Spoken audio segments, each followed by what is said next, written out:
Chosen ones, where you were. Chosen ones back with another powerful and productive video, right? Great, yes, chosen one.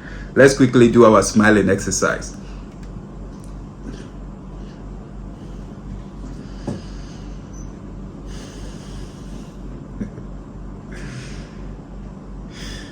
Yes, chosen one, that is so beautiful, chosen one. You read the title of this video. They are ashamed now.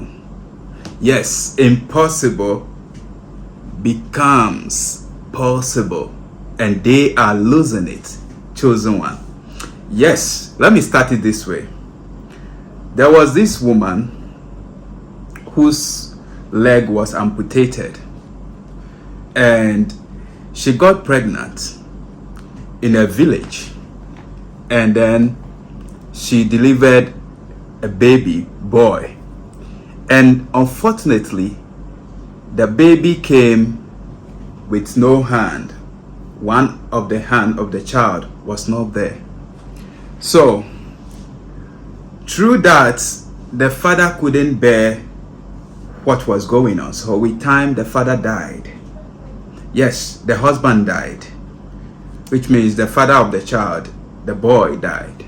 So this boy grew up with a mom with one leg, he too with, one hand.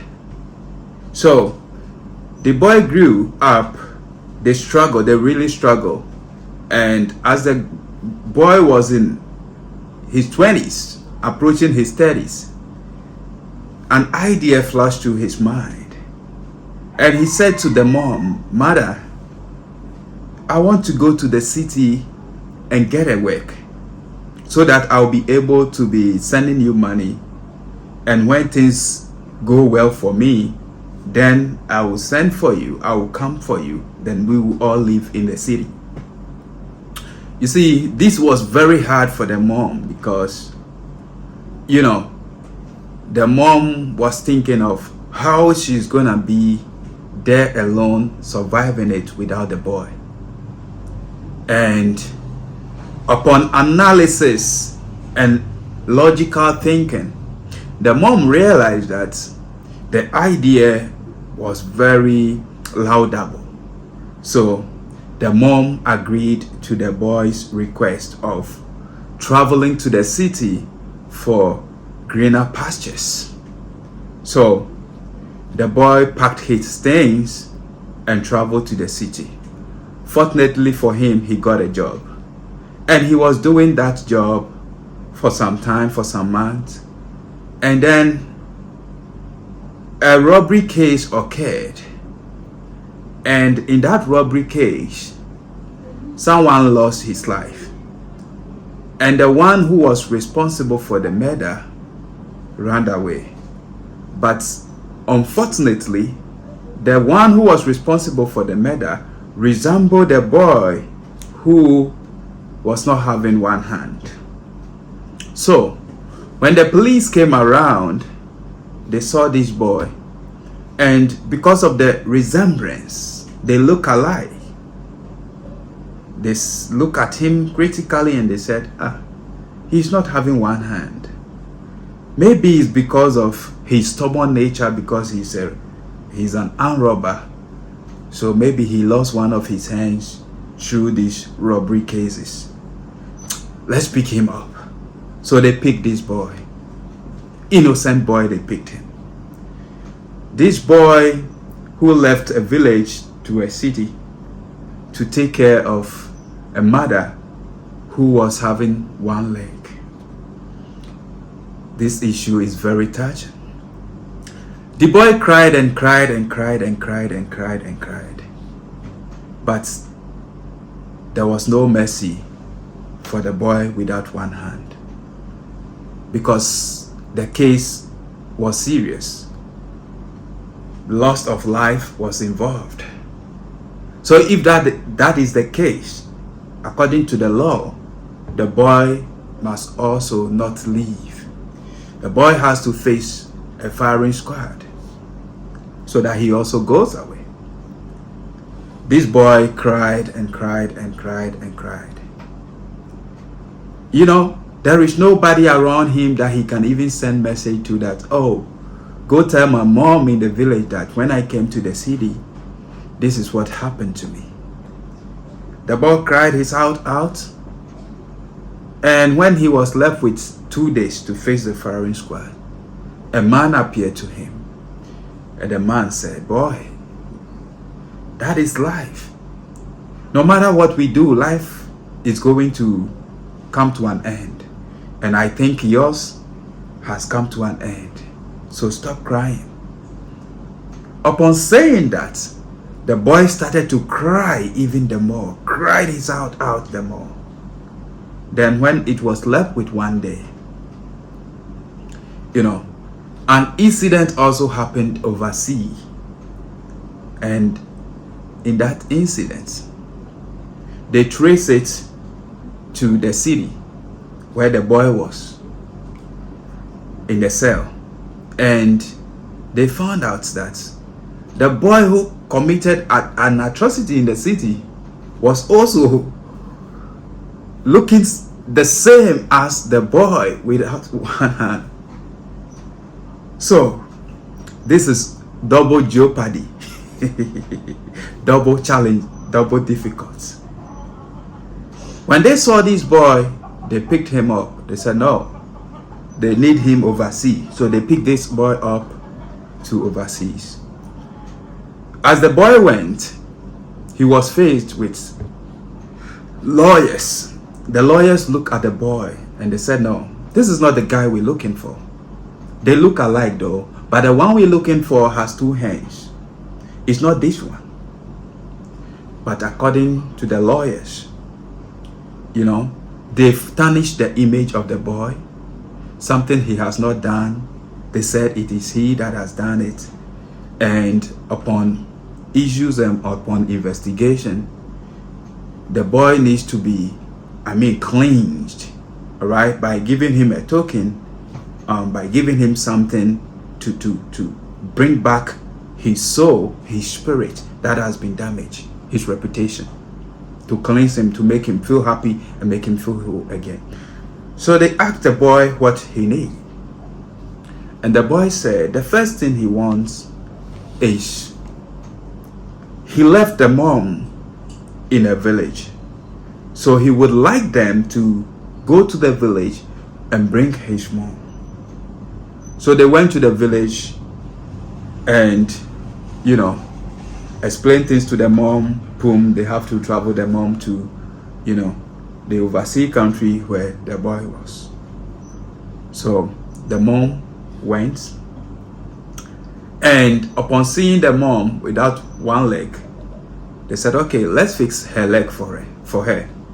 So they fixed the mom's leg for her. And they've given them some amount of money, which they started their life with. And that was how the story of this boy without one hand and the mom without one leg changed drastically. Yes, there is a whole lot to learn in this story.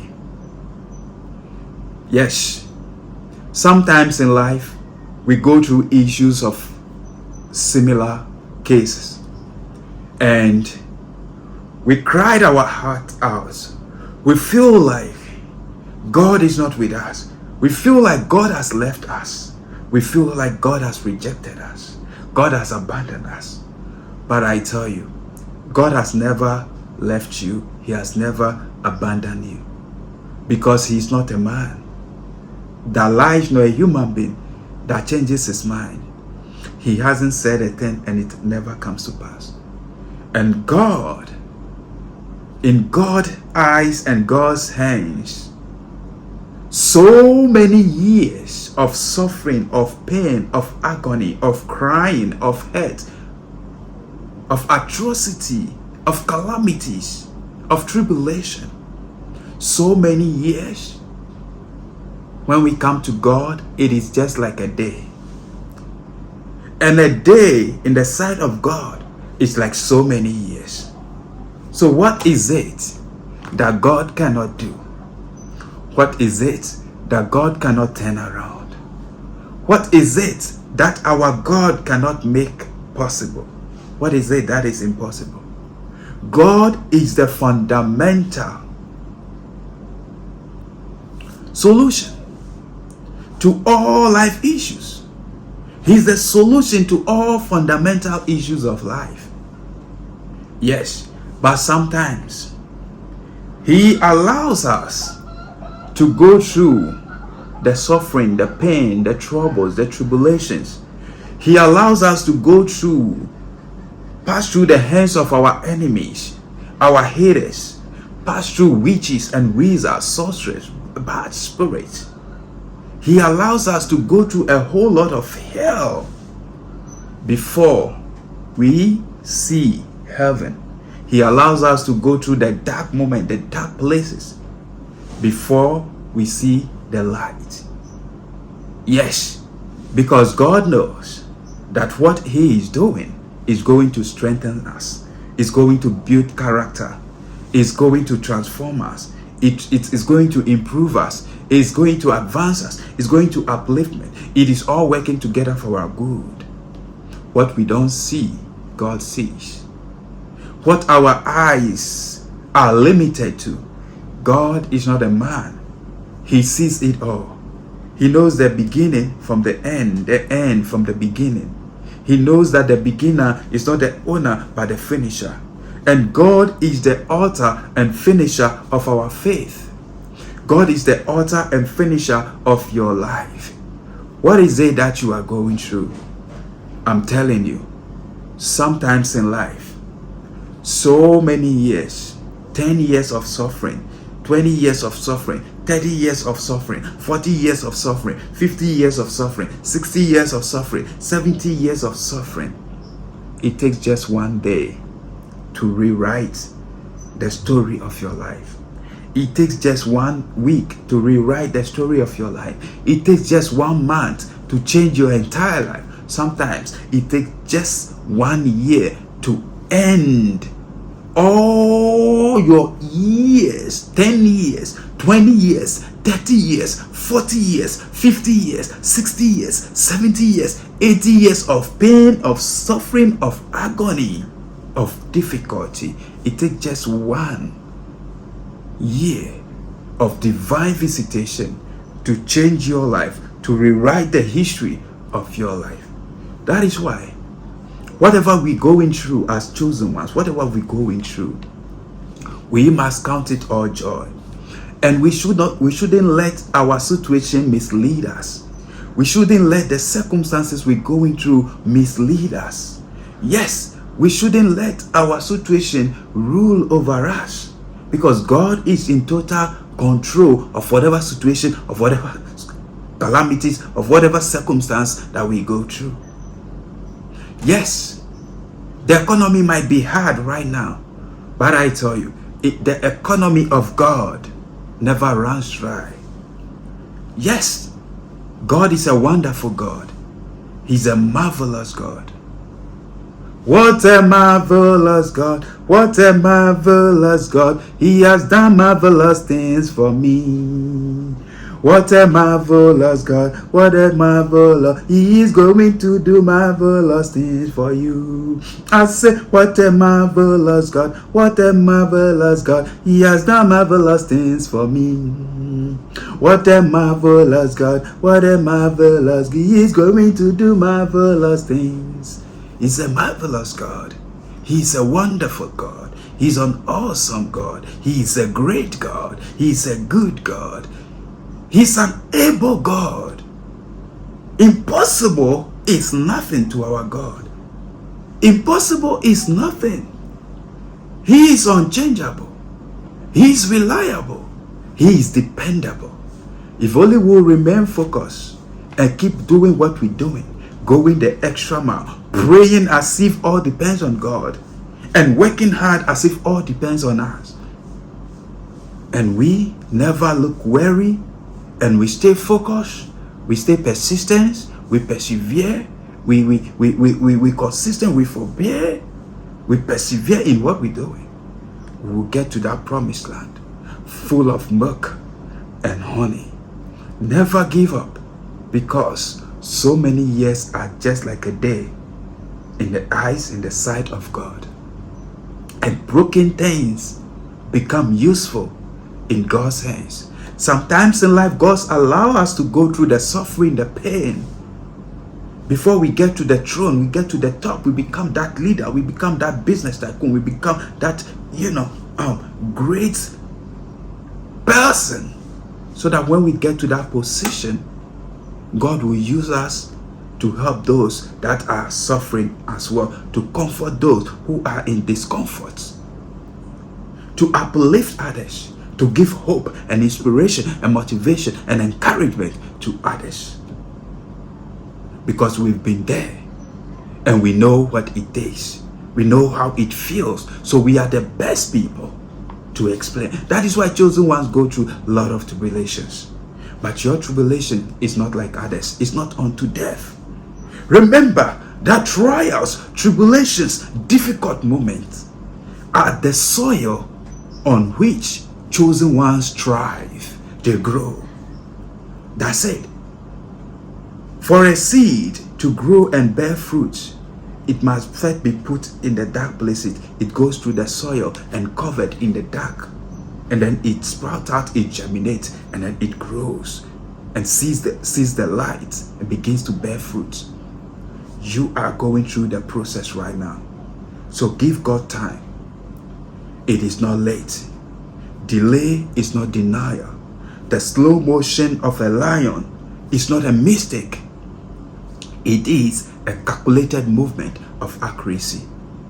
Yes, to every adversity that you are going through in this life, there is an equivalent benefit.